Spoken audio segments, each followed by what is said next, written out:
আসসালামু আলাইকুম ওরহমতুল্লাহ। ভাই ও বোনেরা, আমরা নামাজ পড়ি, দোয়া করি, কিন্তু অনেক সময় মনটা থাকে অন্য জায়গায়। নবীজি সাল্লাল্লাহু আলাইহি ওয়াসাল্লামের ইবাদত ছিল খুব গভীর, খুব জীবন্ত।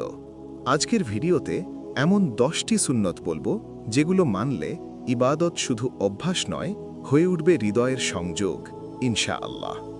১. অজু করে দোয়া পড়া। নবীজি সাল্লাল্লাহু আলাইহি ওয়াসাল্লাম অজুর পর দোয়া পড়তেন।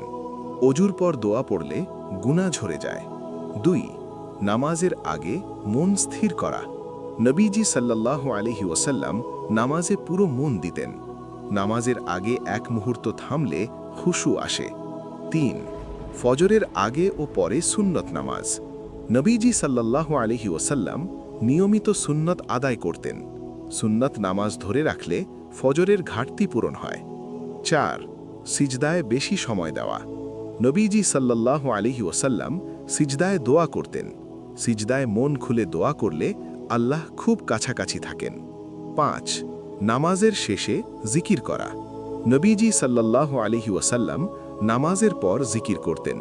ছোট জিকিরেও হৃদয় শান্ত হয়। ৬.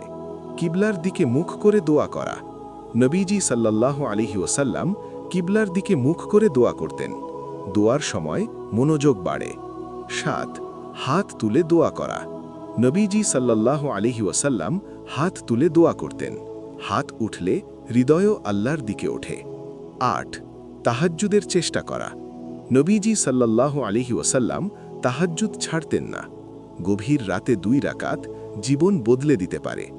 ৯. কোরআন ধীরে ও ভাবসহ পড়া। নবীজি সাল্লাল্লাহু আলাইহি ওয়াসাল্লাম কোরআন তিলাওয়াত করতেন ধীরে। বুঝে পড়লে আয়াত হৃদয়ে নামে। ১০. ইবাদতের পর শুকুর আদায় করা। নবীজি সাল্লাল্লাহু আলাইহি ওয়াসাল্লাম ইবাদতের পর শুকুর করতেন। শুকুর করলে ইবাদতে তৃপ্তি আসে।